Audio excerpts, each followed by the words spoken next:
C, receive a report on costs for suggested alternative improvements to Memory Lane and provide direction to staff. Good evening, Mr. Mayor, members of the City Council. This is the Council's third meeting on Memory Lane, and that's in addition to the two subcommittee meetings that two of you had late last year. At the last meeting, the Council distilled the alternatives that we have in the had in the staff report to essentially three: cameras, bollards, and ADA and other safety improvements. So those are discussed in some detail in the staff report, as they were in the last staff report. I'm happy to answer any questions about them, but in brief, the cameras would cost about $8,000, the bollards about $13,000, and the ADA safety improvements about $20,000. There were two other issues that some of the council members raised at the last meeting. First of all was what was the cost of relocating the water line that's in the easement under the Grace Honda lot, and we've got an estimate from staff of about $440,000 to relocate that. Second question was asked, what's the cost of relocating, of closing the lane with fences and gates, and we also got an estimate from $6,000 to $13,000 depending on the type of fence material that's used. And actually, as you saw in an earlier presentation tonight from SFO, there are a number of fence alternatives, some of which they were proposing along their property that are different than the cyclone fences that are at the lower end of our cost range. What SFO is proposing is a type of fence that's a bit at the higher end of the cost range. So understanding that all of the estimates are preliminary, no projects have been designed or built, those are the kind of the best numbers we could come up with. So tonight we're simply requesting direction on whether to implement any of those alternatives, and if so, whether to fund them now from one-time revenues, since they're not currently budgeted, or to wait for a decision on the grant application. If the council decides to wait for the grant application, we won't find out about that until July and possibly later. And realistically, that means that work wouldn't really start occurring until early 2013. We think the chances of getting the grant are no better than about 50-50. If the council decides to go ahead and do it now, we'd proceed to obtain bids for the work as necessary and return for an award.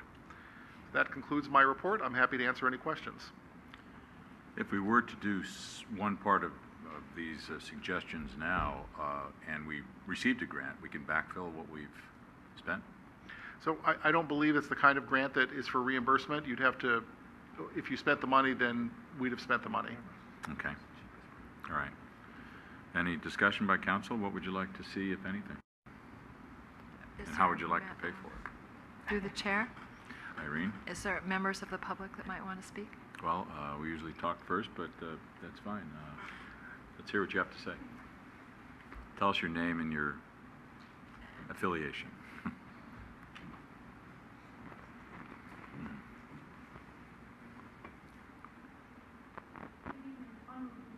City Council members, my name is Jennifer Rice, and I'm counsel for Grace Honda. My client and I have reviewed the staff report and the options that are contained therein. As far as cameras are concerned, Grace Honda had its own cameras last year, and they were vandalized. I mentioned this in a letter to Mr. Zaffarano last year. Obviously, moving the facility trench is not going to work. The cost is prohibitive. Grace Honda requests that you can continue to consider closure of at least the segment over the Grace Honda lot. That segment is a little different. It wasn't part of the original 1939 lane. It's constantly traversed by vehicular traffic, so it presents a unique danger to users of the lane, both pedestrians and drivers. It's a pedestrian-only walkway. No bicycles are allowed on it, so we're not losing the bike path. And on that section of Memory Lane, people can and do leave the lane and traverse the Grace Honda parking lot, mostly in the diagonal. And as we mentioned last week, The only way that section of the lane constitutes a shortcut is if people actually make a diagonal path across the Grace Honda lot. In addition, the position of the lane impedes Grace Honda's future construction needs, and I won't take your time with going into that again, but if you recall, there is a requirement by Honda of America that they upgrade and expand their facility if they're going to stay at that location. I should mention that if Grace Honda can't expand their facility at that location, then they will be forced to relocate. And the loss to the city in sales tax will not be replaced by a multi-use building with retail on the ground level, just because of the volume and the cost of automobile inventory. The sales tax that are generated, of which the city shares, are much larger, much greater than you could expect to see from just about any other kind of business that would go in there, particularly small retail. There are two statutes that I would ask you to consider that set the standard for closure. And the first of these is Vehicle Code Section 21102.1, which deals specifically with alleys. And it provides a simple procedure by which, notwithstanding any other provision of law, local authorities may restrict vehicular or pedestrian access through any alley by a gate or barrier if necessary to protect or preserve public peace, safety, health, or welfare, providing notice is given at the entrances to the alley. In terms of public peace, safety, health, and welfare, my client alone made 4 calls to the police department last year that resulted in police reports with regards to issues arising from memory lane. So I think that finding, and that's just barely scratching the surface of the problems with memory. So I think that finding would be made. The second statute is Street and Highway Code Section 8324, which provides that a street may be closed if it's unnecessary for public use. So the standard isn't if it's convenient for public use, or the standard isn't is it used. The standard is it necessary for public use. And the segment of Memory Lane that goes from Linden Avenue to El Camino is not necessary for public use. It may be convenient. In fact, it's not Memory Lane itself that's convenient. What's convenient is to walk diagonally across the Grace Honda parking lot to get either to Walgreens or to reach the bus stops or the pedestrian crossing El Camino we are at the end of the block. If a pedestrian stays on Memory Lane, they're not making a shortcut. The distance is exactly the same as if they were to walk up Linden and down Crystal Springs, or down Linden and along Jennifer. They'll end up in the same place. So, in considering the closure of Memory Lane, those are the two standards that you need to. It's an alley. There's a simple procedure. Is there a public interest in safety or health or peace in closing it? Or is it necessary to use? And then finally, in terms of the informal survey that was sent out, I noted that a number of respondents in the survey wanted to know why were we talking about closing Memory Lane? So the survey didn't explain to them the difficulties that their neighbors were having with Memory Lane. So when they said, yes, we'd like to keep Memory Lane open, in a way, they weren't given sufficient information and they weren't making informed decisions. And I think that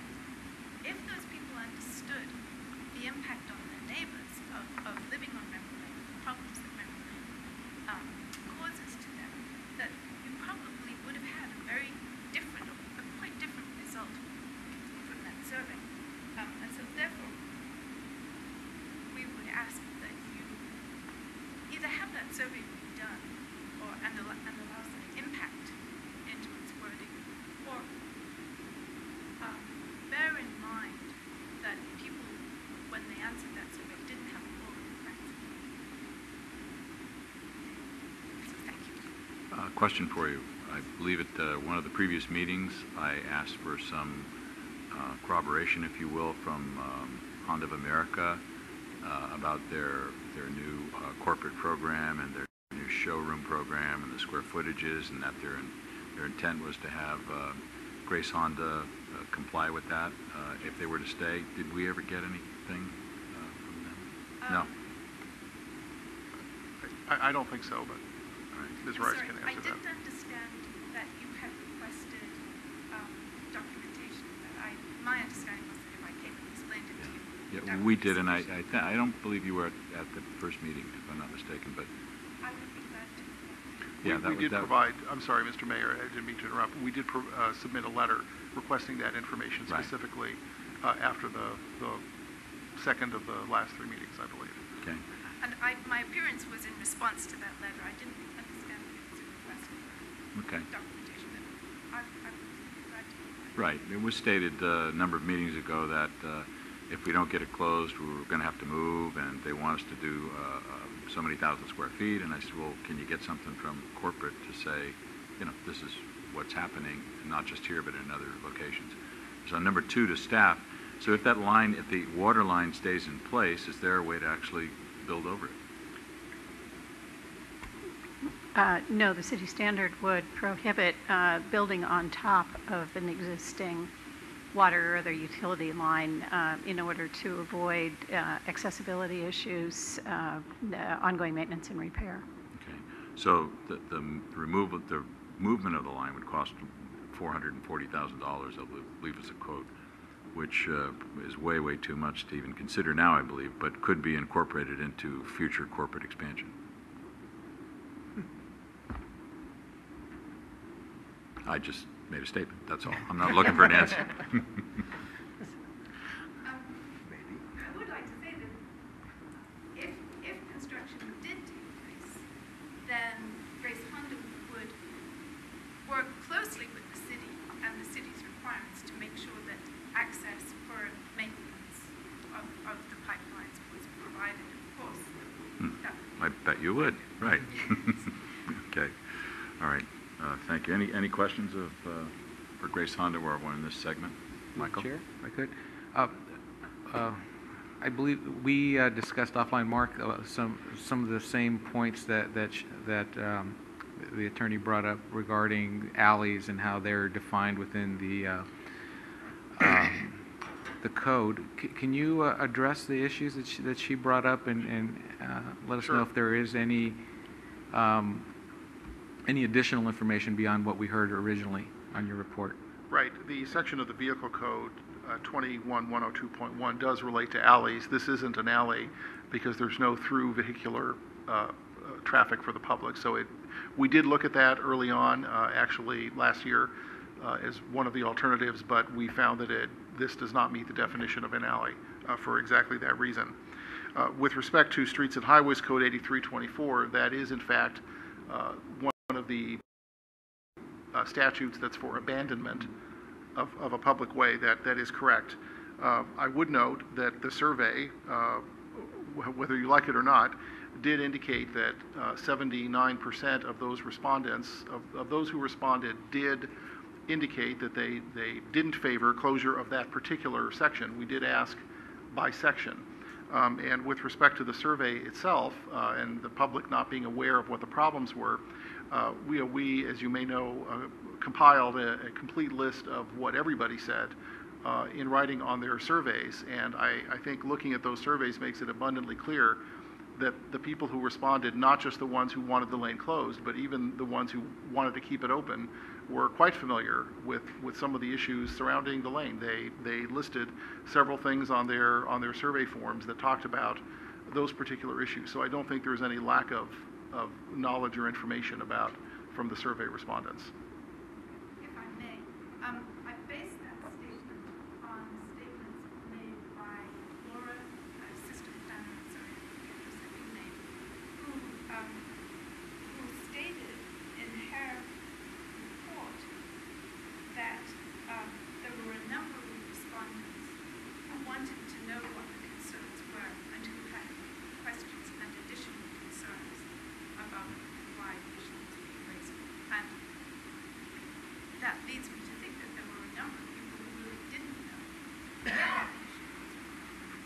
It's obviously some people did, but not everybody did. And it seems as if it wasn't, if somebody had extraneous knowledge of what was going on with venues, then they would write that into the survey. But there was nothing in the survey itself to inform people of the problems. All right, thank you. Just for the record, Yes. there was one of the survey respondents asked for more information about what the reasons for the lane closure was. Okay. All right, thank you. Through the chair, if Michael. I could ask another question of the city attorney. So if an alley is defined by the law as something that allows cars and people to go through, what would the law call this piece of? It's a pedestrian way. That's how it's defined. There's, as I think the attorney's presentation pointed out, there's very little that's specifically applicable to pedestrian ways, and that's the reason why our advice has been, if you're going to close it, you have to vacate it formally, just like any other public thoroughfare.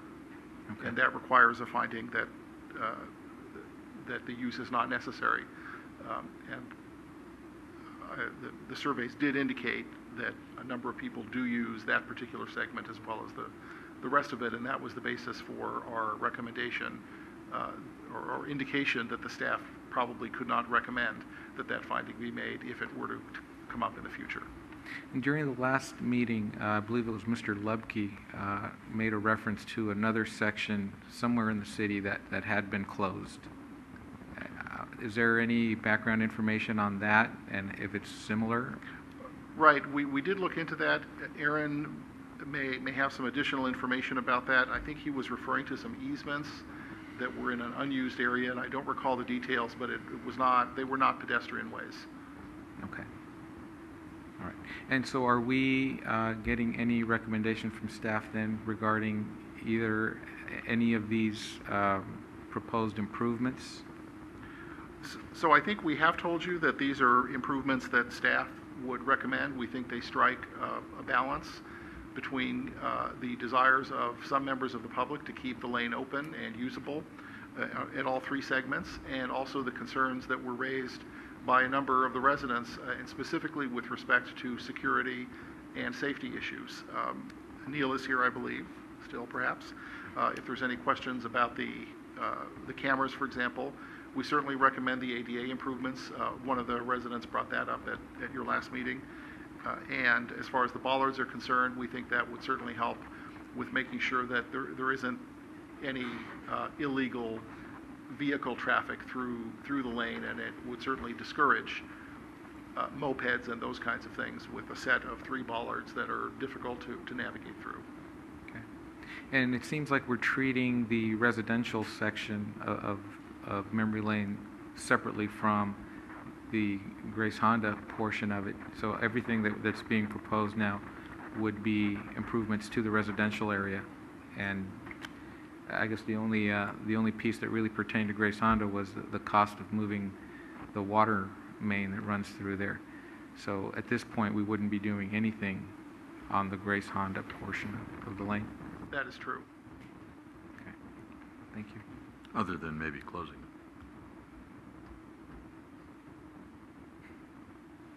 Through the chair. So, based on what Mr. Salazar's question is, legally, we would not be able to abandon. In your opinion, we'd not be able to have the findings, which means that we would not be able to legally abandon the lane. Well, let me put it this way. In your opinion, at this point? Yeah, our staff's job is to make the best recommendation we can to you.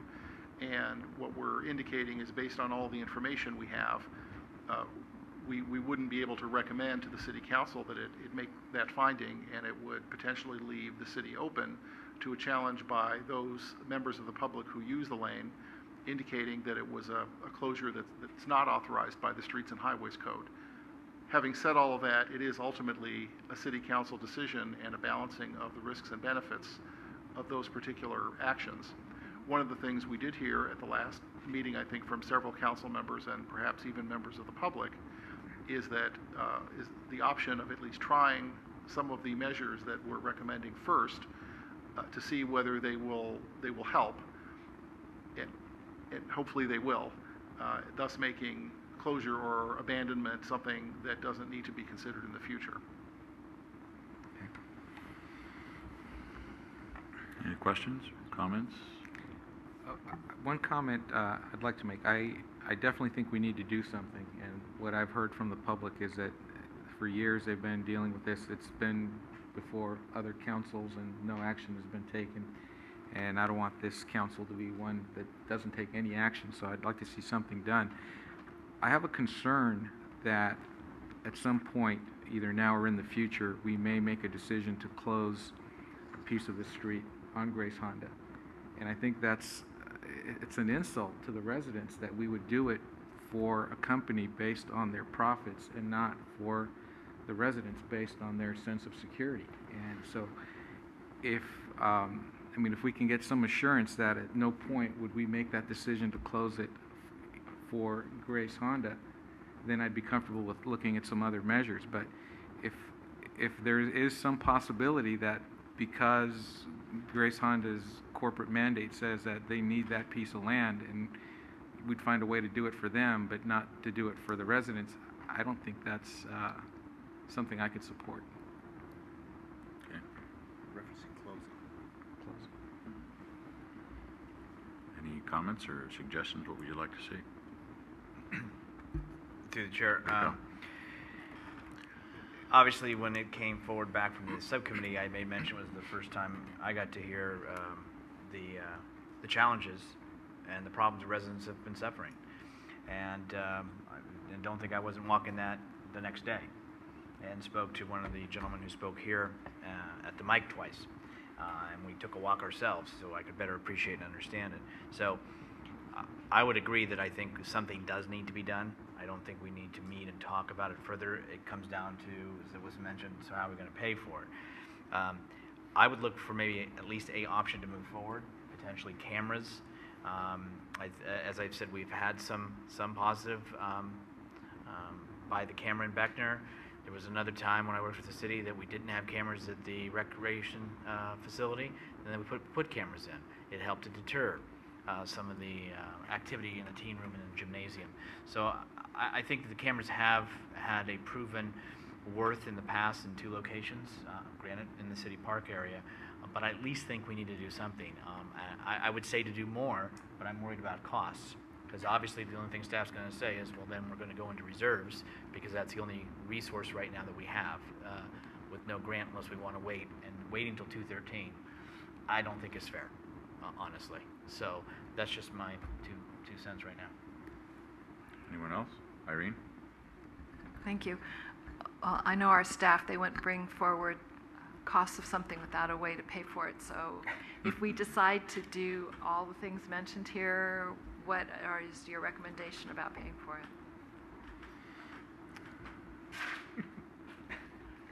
I was hoping the city manager would answer that question.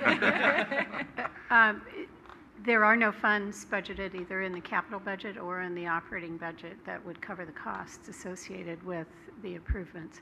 We have submitted a grant application to the Safe Routes to School program. As the city attorney indicated, we are not highly optimistic given the competitive nature and the limited funding for those grants and the city's recent experience. It's been several years since we've been awarded a Safe Routes to School grant. So with that said, the only funds that would be available would be funds that are either one-time resources that we anticipate will exceed cost projections for the current year budget, or and would otherwise be placed in reserves, or the reserves itself. Okay. Oh, go ahead. Would the ADA improvements be able to be used like other funds, like Measure A funds or something? Thank you for clarifying that. Yes, we do have an ongoing street and ramp, sidewalk and ramp improvement program that is operating in various areas throughout the city. This location could be added to that list, and I believe that the funding for that program is a combination of gas tax and other street-related funds. So thank you for clarifying that. Yes. Thank you. I'm a proponent to have it closed.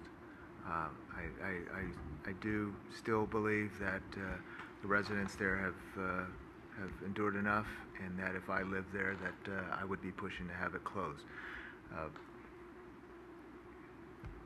But then, I mean, I trust my city attorney, and if he says that we'd be up for a challenge, I mean, I'm not going to stand here and push to have it closed only to be only to be challenged and have to deal with it in the court. Because I think there might be, a challenge. There was some pretty the residents that were coming here were pretty adamant that they wanted to keep it open. So I would just say I'm still in favor of having it closed, and if there's a way that we can pursue that. But with that said, I think the residents do need some assurances that they're going to be safe. And my feeling is that the cameras are the cheapest thing to deter it.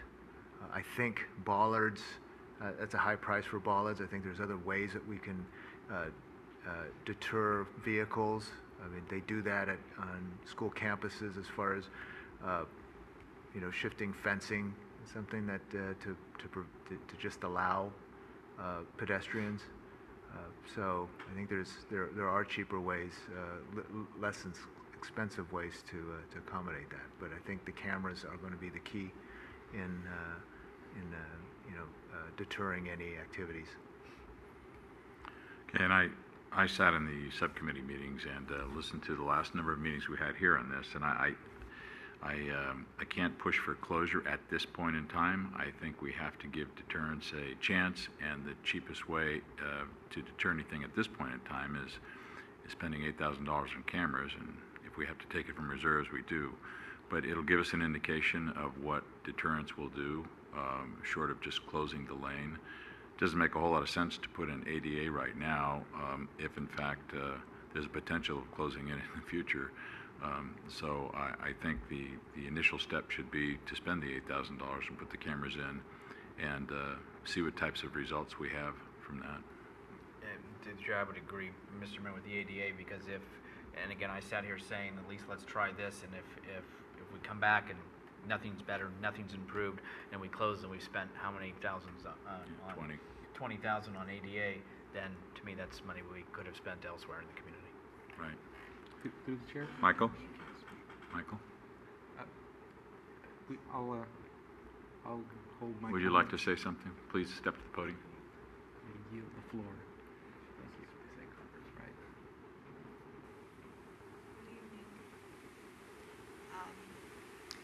I apologize for this, but I know it's late and everyone wants to get out, but I had some questions for the attorney. You are the owner of Grace Honda, just so everyone knows. Oh yes, Yeah. I'm home Miami, Grace Honda. Right. Okay. Sorry, it's not a question and answer All right. session. If you have a comment to make, Sure. please go ahead. And if you have questions, Yes. we'll be We'll get happy back to you to with take them answers. down and get back to you at a later date if we can't Thank answer you. them right now. Yes.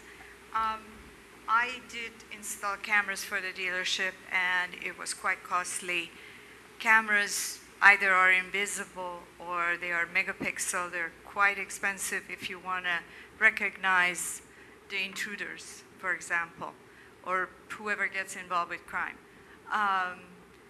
So I like to know what $8,000 mean eventually. I thought it would be quite a bit more expensive. And how are they going to be installed? Where are they going to be? Are they going to be high on poles? Because the lane does not allow for high any sort of poles. It's not a street. There are no poles. There are homes. There is a neighborhood. I don't know where the camera is going to be. That's one of the questions. How much it's going to be? 8,000 is a big question to me because it cost me about $60,000 to put cameras, some cameras around the dealership. And some of it had to be on the top of the building, which is quite a bit higher than the neighborhood. And some of it had to be on the highest poles that I have in the dealership, the light posts or the Honda sign. And the next question is, how do you see if any one of you had a business and people constantly ran through, especially if they were on bicycle and they came running through, not watching any pedestrian, anybody going into cars, getting out of cars, or driving through the lot. And the other day, this happens all the time. The children are all over the lot. The people walk through. The people going to Walgreens cross, and they always going diagonal. The people going to the hotel, Motel 8, they're always crossing the parking lot. They are not staying on memory lane.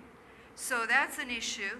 But the other day I really was terrified because this bicycle, the person that on bicycle ran through the lot like it was, a park or was a street or was I don't know what he was thinking.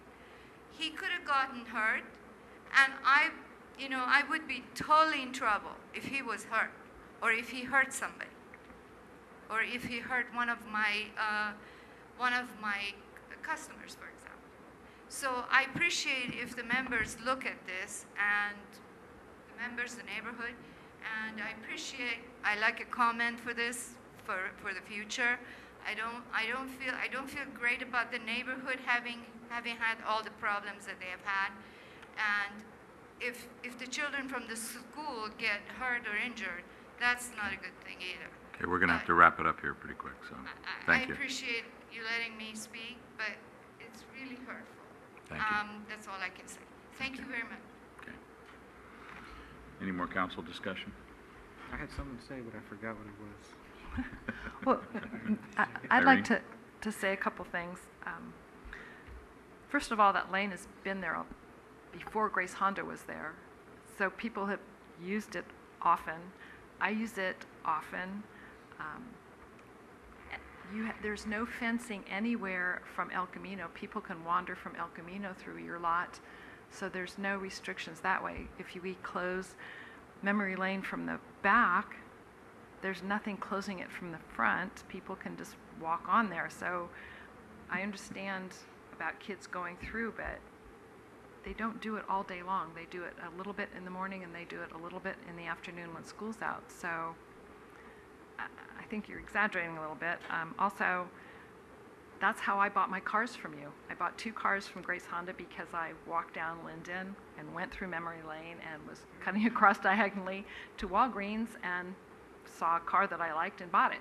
And then I did it again and saw another car and bought it. So, it's a showroom. It's an outdoor area that people walk through all the time, even if Memory Lane's there or not. So I just like to make that comment. I don't know about the answers for where the cameras would go, but Well, we can get those answers from staff. I think they've looked at that well, already. I was just going to say, Yeah. I think to start with, I agree that cameras, if they can be relatively inexpensive and would do the job, I think they have proven successful in other areas of the city to deter kids from doing vandalism and things, and I think it's a good first start.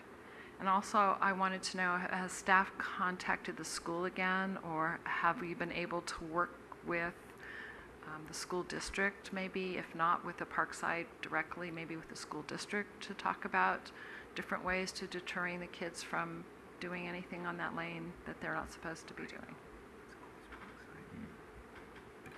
I'm hoping Neil Telford has an answer to that last question. I have not spoken to the school, but I know he has in the past. I don't know if it's been since the last meeting. Okay. So that's my comment. contact Parkside. We looked at consulting with Parkside to have them enhance administrative penalties for students caught in memory lane that are fighting or creating a disturbance, and they are agreeable to doing that. So we will go ahead and move forward and work with Parkside to provide kind of an enhanced penalty zone for memory lane for students who act up in that area. Okay, thank you. Did you remember what you were? Yeah, yes, I did. It came Okay. back to me. And actually, I had another question after listening to the last speaker. I'm wondering, is there a possibility that there will be a privacy issue with cameras that are pointing into the alley, but also looking into people's backyards? Through the chair, I do know that we've had some discussions with Neil about that, and we'll certainly need to take that into consideration. We're aware of the fact that that is an issue, and we'll work with staff to come in with a plan that addresses that as best as is possible. Okay. And the other comment I had, and it may be, the point may be moot since I think we're moving away from doing any ADA improvements, but I'm wondering in this area, what would that entail? There's already ramps there. It looks like they're fairly new. They're bright yellow. What else would be left to do? I believe there's at least one curb, if not two, that don't have ADA ramps up at the west end of the lane. Okay. Okay. Any more discussion or action by the council? Would you like to suggest to staff that we go ahead with the cameras, or what's your feeling? I'd like to suggest we go ahead with the cameras. And the funding for that then is coming from our reserves? Whatever staff tells us works. Somehow they're going to find money that is left over, and but if the worst case scenario happens, I would say reserves for $8,000, and for the neighbors deserve that. They dealt with this far too long, and for what we've heard, and so I say, and I'm one of those who doesn't like using reserves. So if that's the worst case scenario that has to be used, I'd say yes. Okay. Does staff have direction? Yes. Yes? Let's proceed with the cameras. Okay. Sorry, I was just hoping we could get a motion or Okay. straw poll just so we're clear for the I move we go ahead with the cameras. Second. Motion second on the floor to go with the cameras on the question. All in favor? Aye. Aye. Opposed? Okay. 5-0.